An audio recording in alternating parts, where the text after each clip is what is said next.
Hello, good morning students. आप सभी का स्वागत है विशेष फिजिक्स की ऑनलाइन क्लास में। हम 3 तरह के पदार्थ देख चुके थे अपने पास, प्रतिचुंबकीय, लोह चुंबकीय और अनुचुंबकीय। तीनों पदार्थ में डिफरेंस था वो देख चुके थे। उसमें क्या क्या प्रॉपर्टी अलग रहती है, क्या प्रॉपर्टी सेम रहती है, कैसे हम पदार्थ की पहचान कर सकते हैं उसके इलेक्ट्रॉन की संरचना के बेस पे, वो भी हम आप देख चुके हैं। अब आज बात करते हैं कि जो भी अपने पास जो ये पदार्थ थे उन पदार्थों से रिलेटेड कुछ सिद्धांत दिए गए थे, तो उन्हीं सिद्धांत की बात करते हैं। तो आपका जो फर्स्ट सिद्धांत आता है वो क्या आता है कि प्रतिचुंबकीय पदार्थों का लांगवे सिद्धांत। क्या आता है? प्रतिचुंबकीय पदार्थों का लांगवे सिद्धांत। अब देखो इंग्लिश में कई बार आपको ये लांगवे सिद्धांत भी लिखा हुआ मिलेगा, कई बार आपको लैंग्वेनिन सिद्धांत भी मिलेगा। तो ये दोनों है एक ही। क्या है आपके पास? लैंग्वेनिन मानो चाहे लांगवे मानो, एक ही बात होती है। तो देखो मैंने हिंदी में तो क्या लिखा है, चुंबकीय पदार्थों का लांगवे सिद्धांत, बट इंग्लिश में मैंने एक वर्ड लिखा है लैंग्वेनिन। तो ये दोनों एक ही है, अलग अलग नहीं है। अलग अलग बुक में अलग अलग दिया हुआ हो सकता है, इसलिए मैंने दोनों को यहाँ पे लिख दिया, तो उसमें कंफ्यूज मत होना आप। तो ये सिद्धांत क्या कहता है? तो सबसे पहले तो प्रतिचुंबकीय पदार्थों का सिद्धांत है। तो प्रतिचुंबकीय पदार्थ किसे कहते हैं वो आप जानते हो कि किसी पदार्थ को बाह्य चुंबकीय क्षेत्र में रखने पर वे क्या होते हैं? प्रतिकर्षित होते हैं। उसकी चुंबकीय प्रवृत्ति का मान क्या होता है वो भी जानते हो आप, और जो म्यू आर होता है वो भी जानते हो। जो इसकी चुंबकीय प्रवृत्ति यानी जो जाई होता है वो क्या होता है आपका? नेगेटिव होता है, डायमैग्नेटिक होता है। किस टाइप के पदार्थ आते हैं इसमें? जो भी इलेक्ट्रॉन पूर्ण रूप से भरे हुए रहते हैं, पूर्ण उपकोष भरे रहते हैं, वो किस में आते हैं? प्रतिचुंबकीय पदार्थ में आते हैं। अब जो इसकी जो अवधारणा दी गई थी वो दी गई थी आपकी लार्मर फ्रिक्वेंसी। किससे दी गई थी? Larmor frequency. तो यहाँ पे अपने जो ये सिद्धांत दिया है, वो कंसेप्ट दिया गया था, वो किसके बेस पे दिया गया है? आपके लार्मर फ्रिक्वेंसी के बेस पे। यदि आपको एग्जाम में पूछा जाता है कि लार्मर फ्रिक्वेंसी को डिराइव करो, तो भी आपको यही करना है। यदि वो एग्जाम में पूछा जाता है लांजवे सिद्धांत को करो, तो भी ये आपको यही करना है। तो कई बार ये ज्यादातर एग्जाम में लार्मर फ्रिक्वेंसी या लार्मर कोणीय वेग के नाम से दिया जाता है, तो उसके नाम से अपन इसको पढ़ेंगे। तो सबसे पहले देखो इसका डेरिवेशन क्या है। तो प्रतिचुंबकीय क्या जो पदार्थ का जो बेसिक इंट्रोडक्शन है वो आप जानते हो कि प्रतिचुंबकीय पदार्थ क्या क्या होता है, इसमें कैसे इसका चुंबकीय आघूर्ण बताओ, इसका क्या होता है प्रतिचुंबकीय पदार्थ का? कितना होता है बताओ चुंबकीय आघूर्ण? मैग्नेटिक मूवमेंट 0 होता है, क्योंकि इसमें उपकोष क्या है? पूर्ण रूप से भरे हुए रहते हैं, तो इसका चुंबकीय आघूर्ण कितना होगा? 0 होगा। अब अपन बात करते हैं, इसमें अपन ने 2 केस कंसीडर की है। एक मान लिया कि कोई भी चुंबकीय क्षेत्र की अनुपस्थिति में, दूसरा माना कोई भी चुंबकीय क्षेत्र की उपस्थिति में। अब डिफरेंस क्या है वो देखना। ये मैंने माना है, क्या माना है कि कोई चुंबकीय क्षेत्र की अनुपस्थिति में कोई इलेक्ट्रॉन है या कोई पार्टिकल है, वो क्या कर रहा है? कोई राउंड क्या कर रहा है? आर त्रिज्या के बेस में चक्कर लगा रहा है। क्या कर रहा है? राउंड। या फिर आप कह सकते हो कि कोई इलेक्ट्रॉन है वो क्या करता है? कोणीय वेग से क्या कर रहा है? रोटेट कर रहा है, और उसका कोणीय वेग जो माना है वो कितना माना है? ओमेगा नॉट माना है। कितना माना है आपने? Omega naught. यदि कोई पार्टिकल ऐसे सर्कुलर मूव करता है, वृत्तीय फॉर्म में मूव करता है, तो उस पर लगने वाला बल क्या होता है? आप जानते हो बल की डायरेक्शन क्या होती है? अभिकेंद्रीय बल की डायरेक्शन। तो ये वाली जो आपकी बता रही है वो क्या बता रही है? बल की डायरेक्शन बताएगी। यानी जो बल की डायरेक्शन होती है वो क्या होती है? अभिकेंद्रीय बल, यानी सॉरी यहाँ पे जो पार्टिकल इलेक्ट्रॉन की वेलोसिटी होगी वो ये डायरेक्शन बताएगी। और अभिकेंद्रीय बल तो कहाँ होगा? इसके अंदर की ओर होगा, यानी सेंटर की ओर लगता है वो। तो अभिकेंद्रीय बल यानी केंद्र की ओर लगने वाला बल। तो वो क्या करेगा? वो जो इलेक्ट्रॉन है उसको बांधे रखता है केंद्र के चारों तरफ, वो क्या कहलाता है? अपना अभिकेंद्रीय बल कहलाता है। तो ये क्या हो जाएगा आपका? देखो यहाँ पे अपन इसको डेराइव करते हैं, पहले इसको कंप्लीट डेरिवेशन को समझ लेते हैं, फिर इसको लिखेंगे। अभिकेंद्रीय बल आप जानते हो क्या होता है? mv²/r होता है। क्या होता है? mv²/r। तो मैंने इस डायग्राम के अकॉर्डिंग मैंने क्या लिखा कि जो अभिकेंद्रीय बल होगा F0, उसकी वैल्यू क्या होगी? mv²/r। m किसी भी पार्टिकल का द्रव्यमान है जो चक्कर लगा रहा है, r उसकी त्रिज्या है, और v उसकी क्या है? वेलोसिटी है। तो ये तीनों टर्म आपको यहाँ से क्लियर है कि m द्रव्यमान का कोई कण v वेलोसिटी से कोई रोटेट क्या कर रहा है? चक्कर लगा रहा है, तो उसकी त्रिज्या कितनी है? r है, और उस पर लगने वाला अभिकेंद्रीय बल कितना होगा? F0 = mv²/r। उसके बाद बात करते हैं, आपने कोणीय वेग और वेलोसिटी में रिलेशन पढ़ा है आपने कि कोई भी कोणीय वेग होता है और एक वेग होता है, उसमें क्या रिलेशन होता है? v तथा ओमेगा में जो संबंध होता है वो क्या होता है? v = ओमेगा और r होता है। क्या होता है आपके पास? v = ओमेगा और r। तो देखो मैंने v तथा ओमेगा के मध्य संबंध लिखा है, v = ओमेगा और r0। ठीक है, जानते हो यही संबंध होता है, v = ओमेगा r होता है, या ओमेगा = v/r होता है। तो यदि मैं v को ओमेगा की टर्म में कन्वर्ट करूँ तो v की जगह क्या आ जाएगा? Omega naught. और यहाँ पे r नहीं, नॉट नहीं है, केवल r है, तो r आएगा। ये क्या आ जाएगा? v की जगह क्या रखेंगे अपन? Omega naught r। तो यहाँ पे जो v था इसकी जगह मैंने क्या रख दिया? ये स्क्वायर था, तो ये भी क्या हो जाएगा? ओमेगा नॉट स्क्वायर, और r स्क्वायर हो गया। ठीक है, m/r ऐसे का ऐसे। तो ये मैंने कहाँ रखा? इस वाली टर्म में रख दिया, तो ये वाली इक्वेशन आ गई। r से r कैंसल आउट हो जाएगा, तो ये एक r से एक r कैंसल आउट हो जाएगा। तो ये आपके पास क्या आएगा, एम ओमेगा नॉट स्क्वायर और आर आ जाएगा। क्या आ जाएगा, एम ओमेगा नॉट स्क्वायर और आर इज इक्वल टू क्या आ जाएगा आपके पास, एफ नॉट। अब यदि मैं बात करता हूँ, ये तो किसका हुआ, मैग्नेटिक फील्ड नहीं था, यानी चुंबकीय क्षेत्र क्या था अपना, अनुपस्थित था। जब तो ये आ गया, यानी जो आपको पता है कि जब चुंबकीय क्षेत्र अनुपस्थित नहीं था तो इस पर लगने वाला बल क्या होगा, अभिकेंद्रीय बल ही होगा। अब सेम यही केस है, बट यहाँ पे क्या है, चुंबकीय क्षेत्र उपस्थित है। क्या है, चुंबकीय क्षेत्र उपस्थित है, तो इस पर लगने वाला जो बल होगा वो कौन सा होगा, वो आप जानते हो, जिसे बोलते हैं अपन लॉरेंट बल के नाम से। तो वो क्या होता है आपका, F is equal to Q V into B. यदि इसमें इलेक्ट्रिक फील्ड भी आता तो क्या आता, क्यू इज इक्वल टू, तो एफ इज इक्वल टू क्या आता है, E plus Q V into B आता है। बट यहाँ पे केवल मैग्नेटिक फील्ड की बात हो रही है, तो ये आपका एक चुंबकीय बल भी जिसे बोलते हैं अपन। तो वो क्या होता है, यदि ये सेम कंसेप्ट आपको यदि किसी मैग्नेटिक फील्ड में करवाऊं, क्या करवाऊं, किसी मैग्नेटिक फील्ड में करवाऊं, और जो ये मैग्नेटिक फील्ड है वो क्या है, परपेंडिकुलर है, या तो हो सकता है इसके बाहर की ओर है या हो सकता है इसके अंदर की ओर है। तो मैंने यहाँ पे देखो प्लस प्लस किया, इसका मतलब जो मैग्नेटिक फील्ड होगा कहाँ होगा, अंदर की ओर। तो आप बाहर की ओर भी मान सकते हो, केवल होना कैसा चाहिए, परपेंडिकुलर। तो देखो जो इस पर लगने वाला बल है वो क्या होगा, Q क्या है, यहाँ पे चार्ज ऑफ इलेक्ट्रॉन है, या चार्ज ऑफ इलेक्ट्रॉन का चार्ज है। V क्या है, जो इलेक्ट्रॉन या कोई भी पार्टिकल है जो क्या कर रहा है, ये वेलोसिटी से मूव कर रहा है। और जो B है वो क्या, उसका मैग्नेटिक फील्ड, यानी कितना मैग्नेटिक फील्ड यहाँ पे जनरेट किया, वो क्या है आपका B है। तो देखो ये क्या हो जाएगा, यदि मैं मानूं V और B की डायरेक्शन, देखो V क्या है आपका इस डायरेक्शन में है, V इस डायरेक्शन में, मैग्नेटिक फील्ड इस डायरेक्शन में मानो, चाहे इस डायरेक्शन में मानो, एक ही चीज है। यदि मैं मैग्नेटिक फील्ड इस डायरेक्शन में मानता हूं तो इसका एंगल कितना होगा, V और B के बीच का एंगल कितना, 90। जब V और B के बीच का एंगल 90 होगा तो V इंटू बी क्या हो जाएगा, V साइन थीटा। तो V साइन थीटा क्रॉस है, इसलिए साइन थीटा आएगा, डायरेक्शन क्या आएगी आपकी एन कैप, क्योंकि ये किस फॉर्म में आपका वेक्टर फॉर्म में है। यदि थीटा इज इक्वल टू 90 रख दिया तो क्या हो जाएगा, साइन 90 इज इक्वल टू 1। तो ये क्या हो जाएगा, F B is equal to Q V B. अब आप जानते हो कि V और ओमेगा में संबंध वही या पहले लिखा था, तो V इज इक्वल टू क्या होता है, ओमेगा आर। तो मैंने रख दिया F B is equal to Q omega naught R B. तो यहाँ से आपके दो बल आ गए, एक तो आ गया चुंबकीय बल क्षेत्र की अनुपस्थिति में, और एक आ गया आपका चुंबकीय क्षेत्र की उपस्थिति में।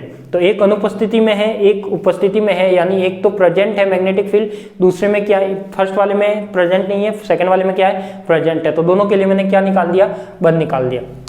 अब इन दोनों फोर्स को मैं क्या करूंगा, दोनों को ऐड करूं, तो ये क्या हो जाएगा, परिणामी बल F इज इक्वल टू क्या हो जाएगा आपके पास, F नॉट बी। यानी ये वाला बल और ये वाला बल मैं दोनों को क्या कर रहा हूँ, ऐड कर रहा हूँ। तो ये हो जाएगा, देखो F नॉट की वैल्यू समीकरण 1 से रखी तो m ओमेगा नॉट r, तो ये क्या था, m ओमेगा नॉट r हो गया। ये क्या था, q omega naught r b, तो ये मैंने रख दिया q omega naught r b। ठीक है, अब ये मैंने परिमाण की फॉर्म में ले लिया, इसमें जो डायरेक्शन वाला था वो यहाँ से हटा दिया, मोड की फॉर्म में ले रहा हूँ। अब यहाँ पे देखो ये f है, ये मैंने क्या लिखा है, अब मैंने माना था यहाँ पे क्या माना है कि जो ओमेगा नॉट होता है वो आप एक तरह से कह सकते हो कि वो क्या होता है, ओमेगा नॉट क्यों माना है, क्योंकि ये प्रारंभिक कोणीय वेग माना है। क्या माना है, प्रारंभिक कोणीय वेग माना है। यदि मैं टोटल फोर्स की बात करूँ तो टोटल फोर्स तो क्या होगा, इसका कोणीय वेग से रिलेटेड आएगा, पर वो कोणीय वेग कैसा होगा, प्रारंभिक न होकर क्या होगा, अंतिम कह सकते हो जिसे।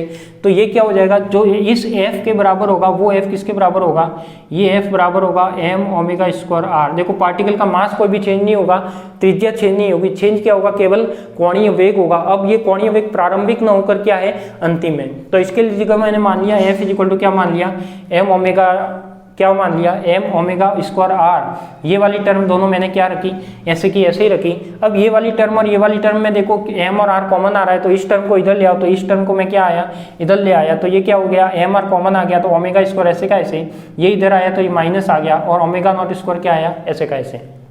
फिर Q omega naught R B ऐसे का ऐसे लिख दिया। इसके बाद मैंने क्या किया, ये ए स्क्वायर माइनस बी स्क्वायर का फॉर्मूला होता है ए प्लस बी और ए माइनस बी, तो यही किया है सेम, ओमेगा प्लस का ओमेगा नॉट और ओमेगा माइनस का ओमेगा नॉट। तो ये क्या हो गया, M R omega plus omega naught omega minus omega naught, और ये टर्म ऐसे की ऐसे रख दी। अब आप जानते हो कि इस दोनों का डिफरेंस है, उसको तो मैं डेल ओमेगा से लिख सकता हूँ। किससे लिख सकता हूँ, डेल ओमेगा से। तो इसको मैंने क्या किया, जो यहाँ पे ओमेगा माइनस ओमेगा नॉट, तो उसको मैंने लिख दिया किससे, डेल ओमेगा से। तो ये क्या हो गया, M R omega plus omega naught, और ये क्या हो गया आपका del omega is equal to ये वाली जो टर्म चली थी वो आपकी चल ही रही है। अब मैं ये क्या है आपका एक तरह से सिद्धांत है। सिद्धांत मतलब जैसे आपके पास कोई नियम होता है वैसे ही आपके पास कोई सिद्धांत होता है, कोई कंसेप्ट दिया हुआ होता है। तो इन्होंने जो कंसेप्ट दिया था उसमें क्या माना प्रैक्टिकल बेस पे कि जो ओमेगा होता है वो किसके इक्वल होता है, ओमेगा नॉट के। यानी क्या कहना चाहता है ये कि जो इसकी प्रारंभिक कोणीय वेग है और अंतिम कोणीय वेग है वो क्या होते हैं, बराबर होते हैं। वैसे चाहता तो मैं यहाँ पे भी डायरेक्ट क्या कर सकता था, ओमेगा नॉट कर सकता था, बट यहाँ पे यदि आप ओमेगा नॉट कर लेता तो यहाँ पे ये क्या हो जाता, जीरो हो जाता। तो जीरो यहाँ पे नहीं करना है, जीरो हो गया, इसका मतलब वो मीनिंगलेस हो गया। इसलिए मैंने यहाँ पे क्या माना, ओमेगा नॉट नहीं माना। यदि ओमेगा नॉट कर लेता तो ये वाली टर्म जीरो, ये टर्म जीरो, तो सब कुछ जीरो हो जाता, तो वो वाला पॉसिबल नहीं था, इसलिए मैंने वहाँ पे क्या माना था, ओमेगा माना था। अब यहाँ पे आके वापस क्या कर रहा हूँ, omega is equal to omega naught कर रहा हूँ, तो ये क्या हो जाएगा, देखो एम आर तो ऐसे का ऐसे, ये जो एम प्लस, सॉरी ये एम नहीं है, ये क्या है, ओमेगा है, ये ओमेगा प्लस ओमेगा नॉट है, तो ये क्या हो जाएगा, दोनों इक्वल है, तो अब ये क्या बन जाएगा, 2 ओमेगा बन जाएगा। और ये जो डेल ओमेगा है इसको तो मैंने डेल ओमेगा ही लिखा क्योंकि अब डिफरेंस कुछ नहीं आएगा। यहाँ पे ध्यान रखना, आप यहाँ पे ये वाली टर्म मत पुटअप कर देना, अगर ये वाली यहाँ पे पुटअप कर देते हो तो वापस वही टर्म आपकी ये कंप्लीट क्या हो जाएगी, जीरो, तो फिर आपकी लार्मर फ्रिक्वेंसी नहीं निकल सकती। तो इसके लिए क्या करना है, छोटा सा एक अजम्पशन है जिसे बोलते हैं अपन क्या, अपवाद के टाइप में आप बोल सकते हो कि ये वाले यदि मैं जीरो कर लेता, ये वाला जीरो करता तो ये कंप्लीट जीरो होता, तो फिर कौन लार्मर फ्रिक्वेंसी कहाँ से आएगी और कोणीय वेग कहाँ से आएगा, नहीं आ सकता। इसलिए मैंने क्या किया कि omega is equal to omega naught माना केवल एक टर्म के लिए, तो ये क्या हो गया 2 ओमेगा, ये आपका डेल ओमेगा, और ये क्या हो गया आपका क्यू ओमेगा आर बी, क्या हो गया क्यू ओमेगा आर बी। जब डेल ओमेगा ऐसे का ऐसे रखा, इन सबको नीचे भेज दिया, तो देखो आर से आर कैंसिल आउट हो जाएगा, तो ये आर से आर कैंसिल आउट हो गया। वैसे तो ओमेगा से ओमेगा भी कैंसिल आउट हो रहा है, तो ये ओमेगा से ओमेगा मैंने यहाँ काट दिया, ठीक है। तो ये क्या हो जाएगा आपका जो डेल ओमेगा आएगा वो क्या आएगा, क्यू बी अपॉन में 2m, क्या आएगा क्यू बी अपॉन में 2m। तो ये आपका जो कहलाता है, जो समीकरण 4 आया, ये क्या कहलाता है, लार्मर कोणीय वेग का बीजीय व्यंजक कहलाता है। क्या कहलाता है, लार्मर कोणीय वेग का बीजीय व्यंजक कहलाता है। तो देखो सबसे पहले चुंबकीय क्षेत्र की अनुपस्थिति में एफ निकालना है, चुंबकीय क्षेत्र की उपस्थिति में चुंबकीय बल निकालना है, टोटल बल निकालना है, और यहाँ पे एक अजम्पशन लेना है कि omega equal to omega naught लेना है, पर यहाँ पे जीरो नहीं होने देना, ये चीज ध्यान रखना। तो ये आ जाएगा आपका लार्मर कोणीय वेग omega del omega equal to Q by 2m। अब अपन आगे बढ़ते, इसकी फ्रीक्वेंसी निकालनी हो तो कैसे निकालेंगे, यदि इसकी आवृत्ति निकालनी हो तो कैसे निकालेंगे। तो आप जानते हो कि ओमेगा इज इक्वल टू क्या होता है, 2 पाई एफ, क्या होता है 2 पाई एफ। बट यहाँ पे आपका क्या आ रहा है, डेल ओमेगा है, यानी दो के बीच का डिफरेंस एक तरह से ये क्या बता रहा है, यहाँ पे क्या माना था, ओमेगा प्रारंभ अंतिम माइनस प्रारंभिक, यानी ये एक तरह से डिफरेंस माना है डेल ओमेगा। तो यदि मैं यहाँ पे ओमेगा इज इक्वल टू क्या होता है, आप जानते हो क्या होता है 2 पाई एफ होता है। यदि आपको इसको डेल ओमेगा लेते हो तो क्या आप इसको 2 को डेल नहीं लोगे, पाई को भी डेल नहीं लोगे, क्योंकि ये तो कांस्टेंट है। तो डेल किसके साथ आएगा आपका 2 पाई और डेल एफ के साथ आएगा, किसके साथ आएगा, एफ के साथ, और एफ यहाँ पे क्या है, आवृत्ति या फ्रीक्वेंसी है। तो मैंने लिख दिया कि जो डेल ओमेगा होता है वो किसके इक्वल होगा, 2 पाई और डेल एफ के, किसके इक्वल होगा 2 पाई और डेल एफ के। और जब डेल एफ की वैल्यू निकालनी है तो ये सब इधर भेज दो, तो डेल ओमेगा अपॉन में 2 पाई आ गया। और ये देखो यहाँ पे डेल ओमेगा की वैल्यू आप कहाँ से रखोगे, समीकरण नंबर 4 से। तो यहाँ पे मैंने क्या किया, समीकरण 4 से डेल ओमेगा का मान रखा है, डेल ओमेगा का मान रखने पर, तो जब मैं इसमें डेल ओमेगा का मान रखूंगा इस वाले में, तो ये क्या आ जाएगा, देखो 1/2 पाई, तो ऐसे का ऐसे, क्यू बी अपॉन 2m, तो 2 और 2 कितना हो जाएगा 4 पाई, ऐसे का ऐसे, और m क्यू बी। तो ये आपका जो समीकरण आएगा ये क्या है, आपका लार्मर आवृत्ति कहलाती है, या फिर इसको आप कह सकते हो कि लार्मर आवृत्ति का बीजीय व्यंजक कहलाता है। इसके बेस पे कई सारे न्यूमेरिकल भी बनते हैं आपके, डेल एफ और डेल ओमेगा से रिलेटेड। तो आप ये वाले दोनों फॉर्मूले दिमाग में डाल देना कि जो लार्मर फ्रिक्वेंसी होती है वो क्या होती है, Q B by 4 pi m, और ये क्या होता है आपका del omega Q B upon में 2m। अब मैं बात करता हूँ किसकी, चुंबकीय आघूर्ण की। तो आपने ये वाला जो mu L is equal to minus EVR by 2 है, ये जो इसके पहले डेरिवेशन कर पढ़ा है अपन ने, वहाँ पे अपन ने जहाँ पे चुंबकीय आघूर्ण निकाला था कक्षीय गति T3 टाइप की, तो वहाँ पे इलेक्ट्रॉन के लिए जो ऑर्बिटल मोशन था उसमें मैंने ये वाला आपको बताया था कि जो चुंबकीय आघूर्ण होगा ऑर्बिटल में, आपने यही तो केस लिया था, सेम ऐसा ही केस था। तो यहाँ पे क्या था, जो म्यू एल आया था वो क्या आया था EVR अपॉन में 2, वो भी आपको कैसे आया था आप जानते हो। म्यू एल क्या आता है, चुंबकीय आघूर्ण होता है I.A, आई अपन ने निकाला था कि I इक्वल टू क्या होता है क्यू बाई टी, क्यू की जगह टी और नीचे जो कैपिटल टी था वो क्या था आपका आवर्तकाल, और आवर्तकाल क्या होता है 2 पाई आर हो जाएगा। तो वहां से आपका क्या आया था mu L is equal to minus EVR by 2। तो मैंने यहाँ पे डायरेक्ट लिखा है, ध्यान रखना, आपको भी ध्यान रखना है कि चुंबकीय आघूर्ण क्या होता है आपका, ये वाला आया था जब कोई भी पार्टिकल होता है, कोई भी इलेक्ट्रॉन है, v वेलोसिटी से r त्रिज्या में चक्कर लगा रहा होता है, तो उसका जो मैग्नेटिक मोमेंट होगा वो क्या होगा, चुंबकीय आघूर्ण क्या होगा, ये होगा। Minus C V R by 2, और आप जानते हो कि वी और ओमेगा में संबंध क्या होता है, तो वी की जगह मैंने क्या रख दिया, ओमेगा आर रख दिया, तो ये क्या बन गया, ई ओमेगा आर स्क्वायर बॉन 2। अब यहाँ पे देखो, यहाँ पे यदि मैं इसको भी अंतर में यानी दो के बीच का अंतर की फॉर्म में लिखूं, यहाँ पे डेल एफ आ रहा था, डेल ओमेगा आ रहा था, क्या मैं इसको चुंबकीय आघूर्ण में डेल लगा के लिख सकता हूँ? बिल्कुल लिख सकता हूँ, डेल म्यू एल, तो ये क्या हो जाएगा माइनस का ई। अब यहाँ पे देखो ई कॉस्ट, एक ई की वैसे तो देखो तो फिक्स वैल्यू है, इलेक्ट्रॉन में कभी भी 2 इलेक्ट्रॉन में चेंज थोड़ी ना आता है। डेल ओमेगा को आप ओमेगा को डेल ओमेगा में जरूर लिख सकते हो। आर क्या है आपका, एक त्रिज्या है जो कांस्टेंट है, तो क्या किया मैंने, डेल ओमेगा की फॉर्म में लिख दिया, इसको डेल म्यू एल की फॉर्म में रख दिया।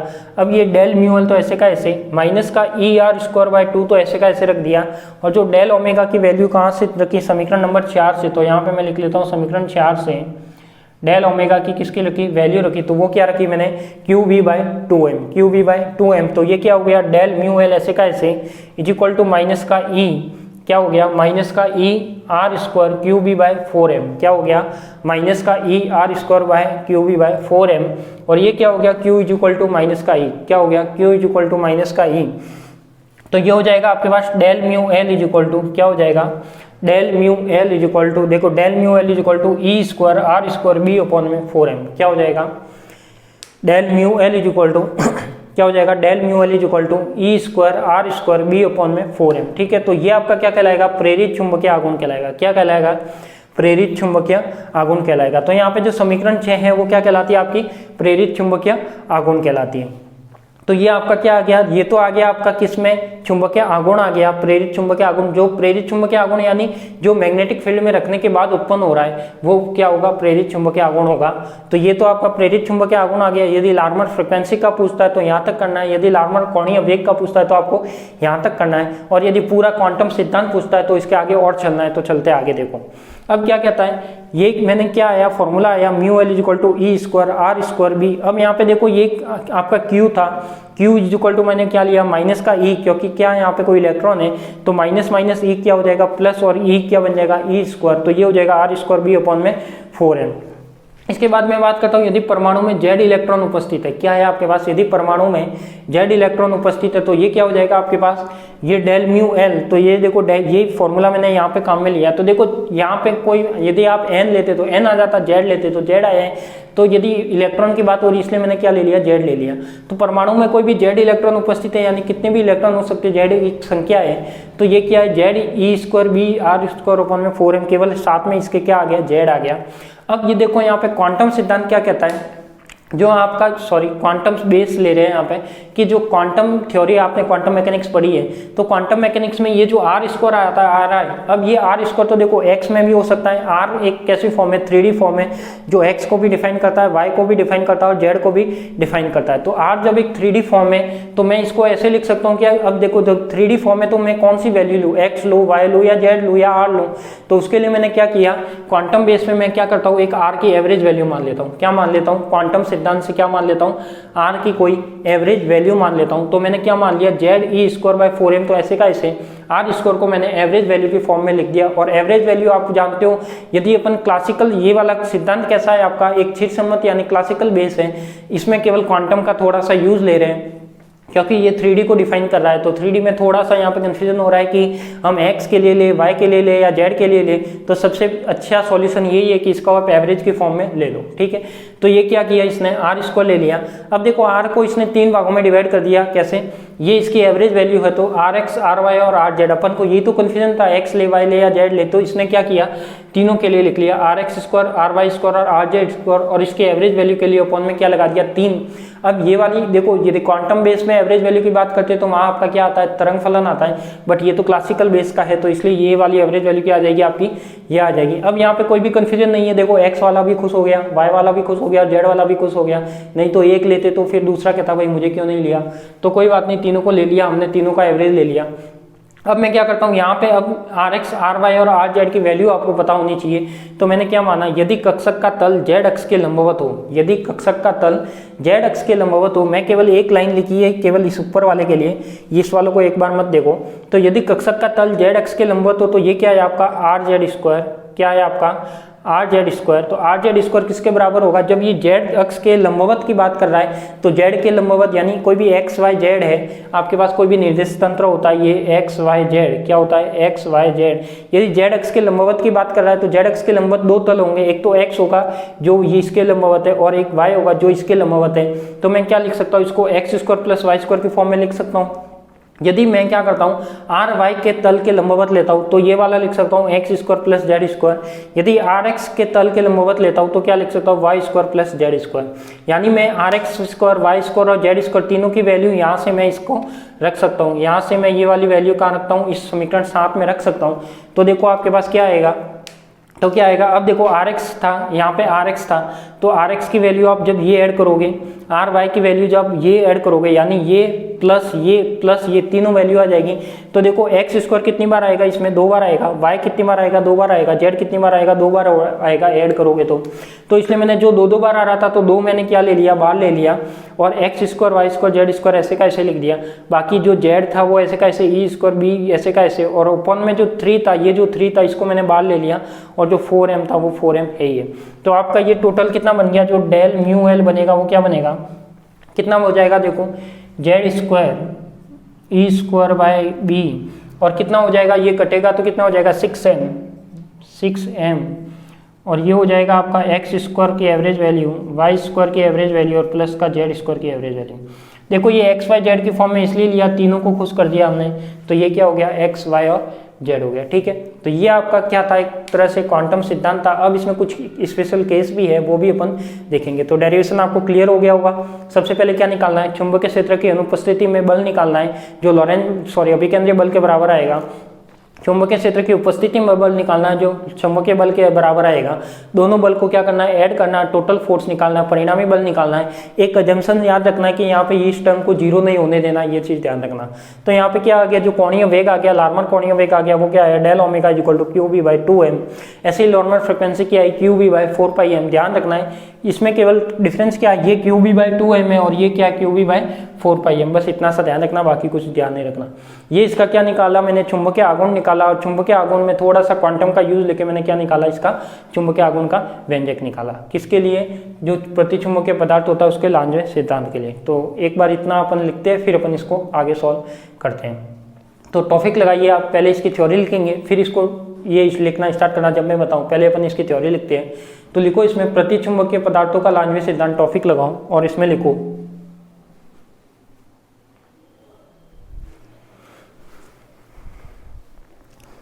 इसमें कि वे पदार्थ जिनके परमाणु में उपस्थित कोश पूर्णतः भरे हो, वे पदार्थ जिनके परमाणु में उपस्थित उपकोश पूर्णतः भरे हो, अर्थात कोश में इलेक्ट्रॉन युग्म के रूप में उपस्थित हो, अर्थात कोश में इलेक्ट्रॉन युग्म के रूप में उपस्थित हो, अर्थात कोश में इलेक्ट्रॉन युग्म के रूप में उपस्थित हो, प्रतिचुंबकीय पदार्थ कहलाते हैं, प्रतिचुंबकीय पदार्थ कहलाते हैं।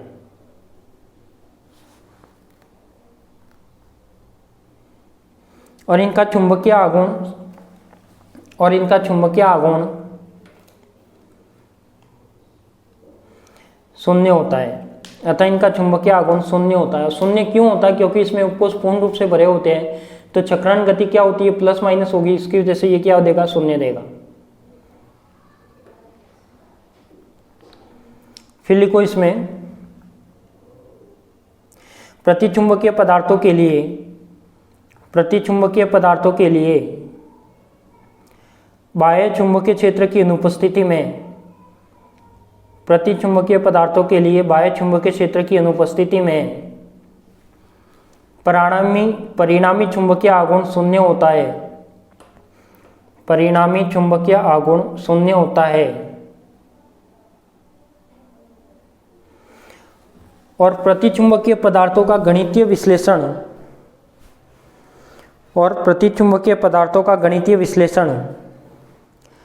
लार्मर की अवधारणा से किया जाता है, और प्रतिचुंबकीय पदार्थों का गणितीय विश्लेषण लार्मर की अवधारणा से किया जाता है। और प्रेरित चुंबकीय आघूर्ण की व्याख्या करने के लिए और प्रेरित चुंबकीय आघूर्ण की व्याख्या करने के लिए प्रेरित चुंबकीय आघूर्ण की व्याख्या करने के लिए इलेक्ट्रॉन की गति का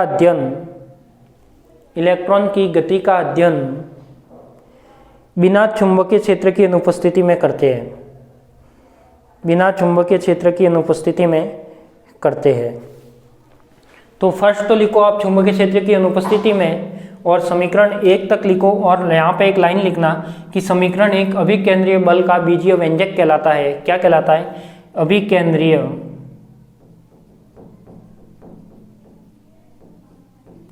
अभिकेंद्रीय बल का बीजीय व्यंजक कहलाता है। ठीक है, ये लिख लेना आप एक लाइन में। तो एक बार तो लिखो, यहाँ पे ये लिखो चुंबकीय क्षेत्र की अनुपस्थिति में, यहाँ पे आपको एक लाइन लगानी है समीकरण 1 के बाद कि समीकरण 1 अभिकेंद्रीय बल का बीजीय व्यंजक कहलाता है। फिर लिखना आपको चुंबकीय क्षेत्र की अनुपस्थिति, दोनों कैसे लिख दी मैंने, ये उपस्थिति है, ध्यान रखना, गलती से लिख दिया। ये क्या आपका चुंबकीय क्षेत्र की उपस्थिति में, तो जब चुंबकीय क्षेत्र की उपस्थिति में किया तो आपका ये हो जाएगा। ठीक है, क्योंकि यहाँ पे मैग्नेटिक फील्ड प्रेजेंट है। अब यहाँ पे क्या लिखोगे आप, जो समीकरण 2 है उसमें क्या लिखोगे, उसमें आपको कुछ नहीं लिखना है। यदि लिखना है तो ऐसे लिख सकते हो कि यह चुंबकीय बल की उपस्थिति में बीजीय व्यंजक को व्यक्त करता है, या चुंबकीय क्षेत्र की उपस्थिति में बल को व्यक्त करता है। यह चुंबकीय क्षेत्र की उपस्थिति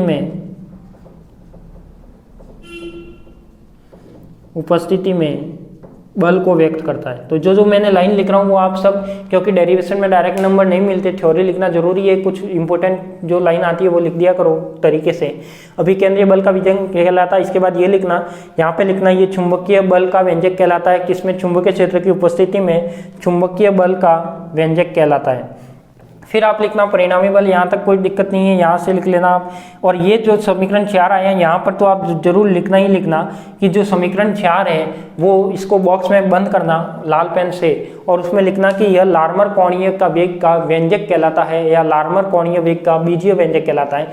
तो मैंने देखो शॉर्ट में लिखा हुआ है कि समीकरण 4 लार्मर कोणीय वेग का बीजीय व्यंजक कहलाता है, या बीजीय व्यंजक को व्यक्त करता है। उसके बाद आप ये लिख लेना, इसमें थ्योरी कुछ नहीं है, और वापस यहाँ आके लिखना ये क्या कहलाता है, कि ये जो समीकरण है, जो भी समीकरण नंबर तो नहीं दिया इसे मैंने, बट दे सकते हो आप। तो यहाँ पे यदि 5 दिया है, कि किसी को 5 नहीं दिया तो आप इसको दे दो 5।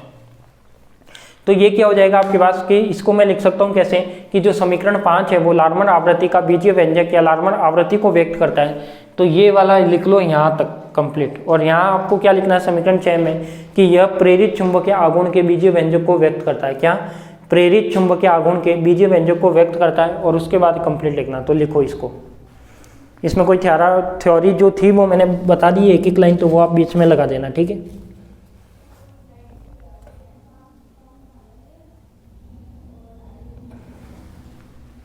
यहाँ तक लिख लो आप, समीकरण नंबर 6 तक, यहाँ तक।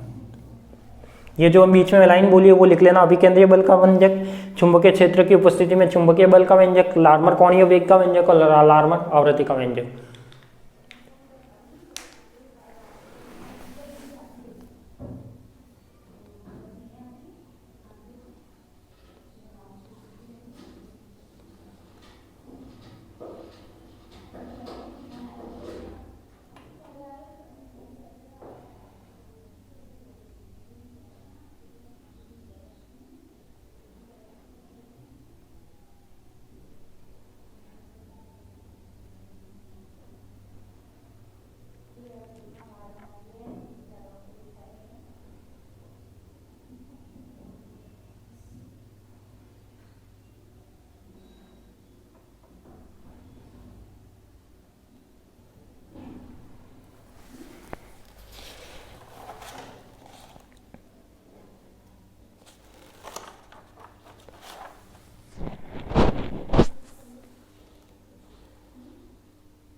लिखने की थोड़ी स्पीड रखना।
लिख दिया होगा। चले आगे।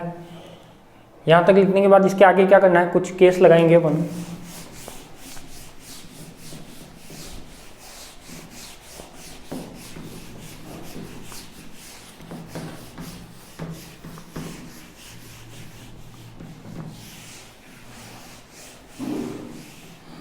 देखो इसमें अपन फर्स्ट केस लगाते हैं। फर्स्ट केस क्या, लगा लो आप केस फर्स्ट। इसमें यदि लिखना तो वहां लास्ट तक लिख दिया होगा आपने। आगे चले, फर्स्ट केस लगाओ। यदि कक्षक सममित हो, यदि कक्षक सममित हो, इसका मतलब सममित का मतलब सिमेट्रिक। सिमेट्रिक का मीनिंग क्या, कि जो एक्स स्क्वायर है, जो वाई स्क्वायर है और जो जेड स्क्वायर है वो क्या हो, तीनों बराबर हो। क्या हो, तीनों बराबर हो। जब ये तीनों बराबर होते हैं तो अपना डेल म्यू एल क्या आएगा, तो म्यू एल क्या आएगा, तो देखो आपका जो फाइनल म्यू एल आया वो क्या आया, Z E square B, Z E square B upon में क्या आ जाएगा, 6m था तो ये 6m आ जाएगा। अब देखो इसमें क्या है, तीनों को ऐड करना है तो ये क्या आ जाएगा आपके पास, एक्स स्क्वायर, क्या आ जाएगा आपके पास, एक्स स्क्वायर प्लस का वाई स्क्वायर और प्लस का जेड स्क्वायर, सॉरी तीनों बराबर है तो यहाँ पे तीनों आएंगे एक्स एक्स एक्स, तो ये क्या हो जाएगा अपना ऐड होके क्या आ जाएगा, 3 आगे आ जाएगा। तो ये क्या बचेगा, 3 स्क्वायर बी बाय 6m और ये हो जाएगा आपका केवल एक्स स्क्वायर, तीनों ऐड हो जाएंगे। अब इसमें क्या कर सकता हूँ, ये 3 से आएगा तो ये कट जाएगा तो कितना बचेगा आपका 2, तो ये आपका क्या आ जाएगा, डेल म्यू एल आ जाएगा। क्या आ जाएगा, डेल म्यू एल। तो फर्स्ट केस तो आपका क्या आएगा, ये आएगा। तो ये वाला केस क्या कहता है कि जब तीनों सिमेट्रिक हो।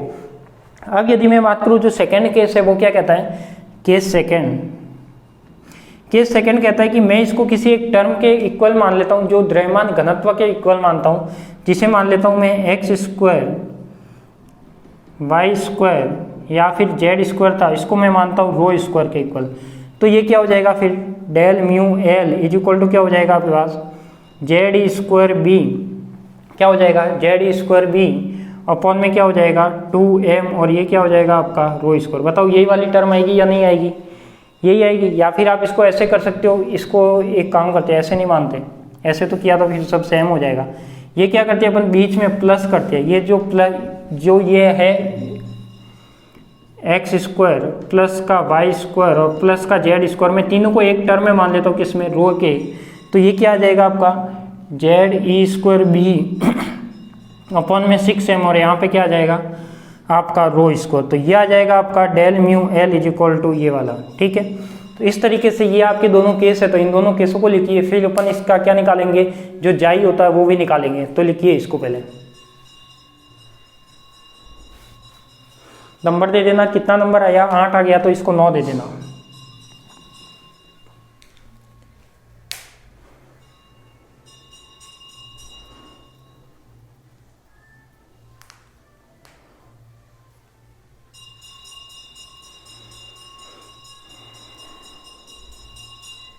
लिख दो इसको, इन दोनों केसों को, फिर अपन जाई निकालते हैं।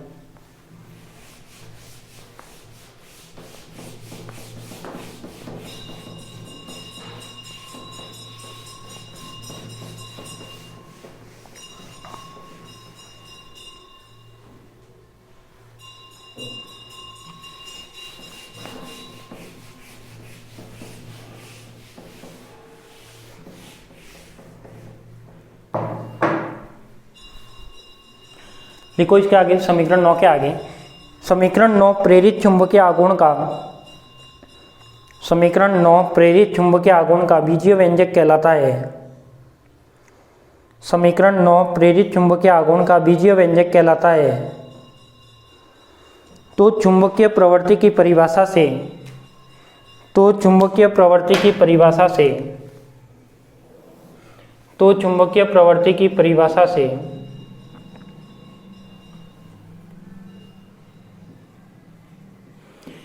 चुंबकीय प्रवृत्ति की परिभाषा ये है, जाई is equal to mu naught upon में बी।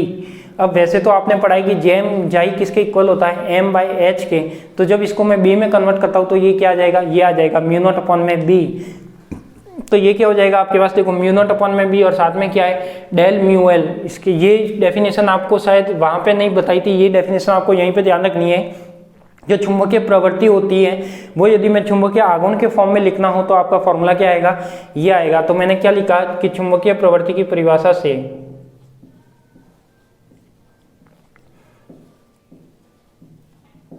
क्या लिखा, चुंबकीय प्रवृत्ति परिभाषा से, तो ये क्या आ जाएगा आपके पास, जाई इज इक्वल टू, देखो म्यू नॉट अपॉन में बी, तो म्यू नॉट अपॉन में बी तो क्या लिख दिया ऐसे का ऐसे, और ये क्या हो जाएगा आपका Z E square B upon में क्या हो जाएगा 6m, तो ये हो जाएगा 6m, और साथ में क्या आता है रो स्क्वायर, तो रो स्क्वायर, तो ये हो जाएगा आपके पास म्यू नॉट। देखो कुछ कट रहा है क्या इसमें, बी से बी कैंसिल आउट हो रहा है, तो ये क्या हो जाएगा म्यू नॉट जेड स्क्वायर ई अपॉन में क्या 6m, और ये हो जाएगा आपका रो स्क्वायर। ठीक है, इस टाइप से आपका ये क्या हो जाएगा जाई।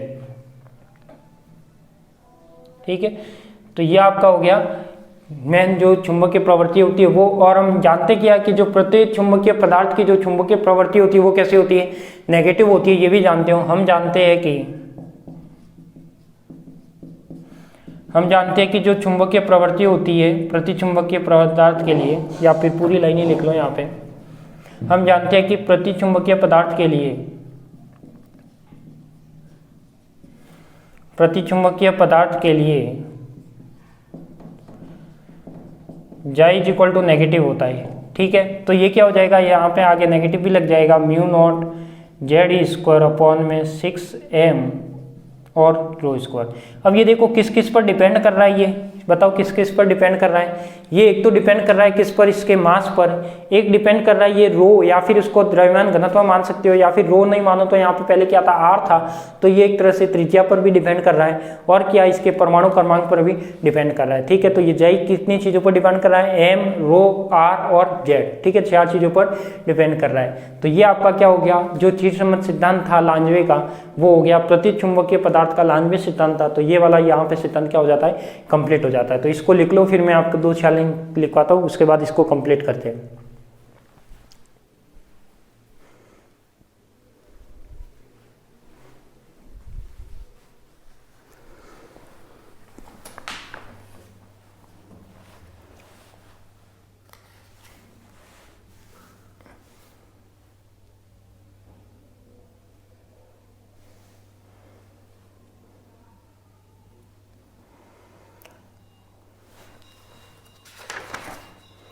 लिखना समीकरण कौन सा दिया है, कुछ भी नहीं दिया, तो 9 तक ही दिया था, तो इसको मैं दे दूँ 10, टोटल 10 समीकरण हो गए इस डायरेक्शन में। ठीक है, लिखो इसमें समीकरण 10 प्रतिचुंबकीय पदार्थों के लिए, समीकरण 10 प्रतिचुंबकीय पदार्थों के लिए, समीकरण 10 प्रतिचुंबकीय पदार्थों के लिए चुंबकीय प्रवृत्ति का बीजीय व्यंजक कहलाता है, चुंबकीय प्रवृत्ति का बीजीय व्यंजक कहलाता है।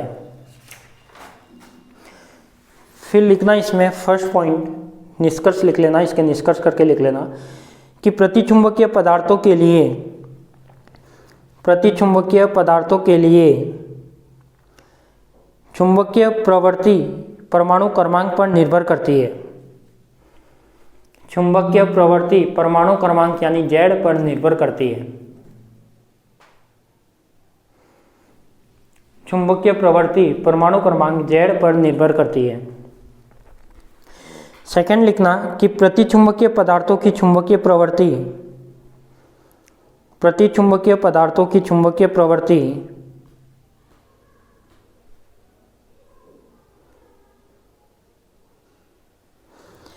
आवेश वितरण और द्रव्यमान पर निर्भर करती है। प्रतिचुंबकीय पदार्थों की चुंबकीय प्रवृत्ति इलेक्ट्रॉन के आवेश वितरण और द्रव्यमान पर निर्भर करती है, और आवेश वितरण और द्रव्यमान पर निर्भर करती है।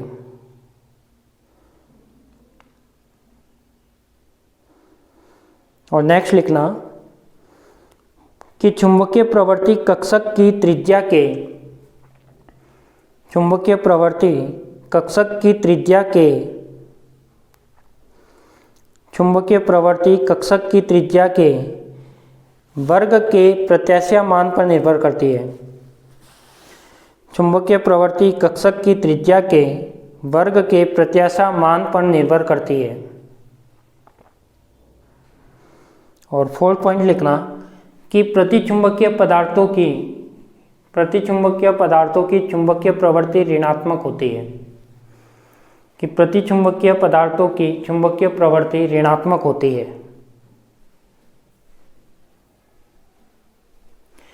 तो ये जो इसके डिपेंड कर रहा था वो मैंने आपको टर्म लिखा दी। एम पर डिपेंड कर रहा है, रो इसका आवेश वितरण है उस पर डिपेंड कर रहा है, जेड क्या परमाणु क्रमांक है उस पर डिपेंड कर रहा है, और क्या रहा है यहाँ आगे नेगेटिव आ रहा है, इसलिए अपन कह सकते हैं कि इसकी जो मैग्नेटिक सस्पेंडिबिलिटी होती है वो भी क्या होती है आपकी नेगेटिव होती है। तो इस तरीके से आपका ये जो था क्या था लांजवे सिद्धांत था, किसके लिए, प्रतिचुंबकीय पदार्थ के लिए। तो ये यहाँ पे क्या हो जाता है, कंप्लीट हो जाता है, और आज की क्लास को अपन यहीं पे विराम देते हैं। तो इसी तरह मिलते हैं अपन नेक्स्ट, और भी कुछ 2-3 सिद्धांत और है इसके, उसको लेकर डिस्कस करेंगे आगे वाली क्लासों में। तो आज के लिए तो इतना ही, सभी को धन्यवाद।